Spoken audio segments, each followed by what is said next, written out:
Le Hamas a fait état de violents combats vendredi soir entre ses combattants et les forces israéliennes qui, selon le mouvement palestinien, ont effectué des incursions au sol dans 2 secteurs de la bande de Gaza.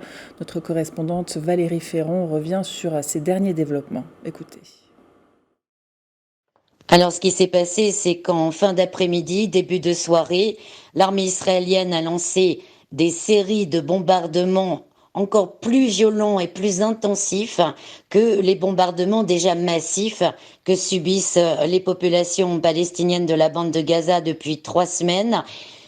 Une bande de Gaza qui est désormais plongée dans le noir, l'électricité, on le sait, ne fonctionne presque plus, et surtout les communications ont été également coupées, ce qui veut dire que par exemple les équipes de secours, les hôpitaux ne peuvent plus agir comme d'habitude, ils doivent désormais attendre que des blessés arrivent jusqu'à un hôpital pour signaler où un missile est tombé et envoyer les équipes de secours qui travaillent donc dans des conditions complètement extrêmes.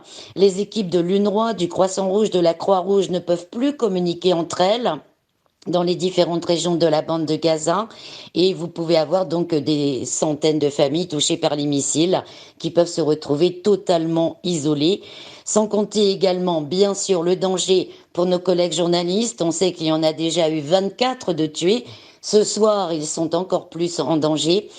Et ce qu'il faut noter également et qui est très important, c'est les déclarations de l'armée israélienne juste avant cette nouvelle intensification des frappes aériennes.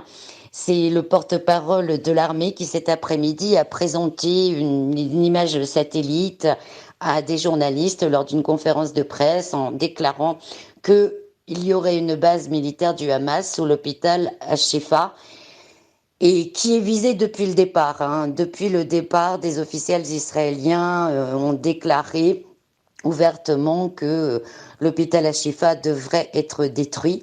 Et les menaces sont bien sûr beaucoup plus importantes ce soir après ces accusations israéliennes qui ont été directement rejetées par les responsables du Hamas.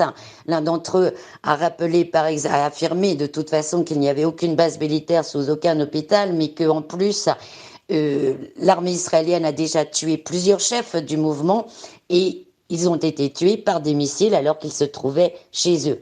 La direction de l'hôpital Al-Shifa a vraiment réagi avec colère et choc, dénonçant de nouveaux mensonges de la puissance occupante israélienne et appelant la communauté internationale à agir de toute urgence.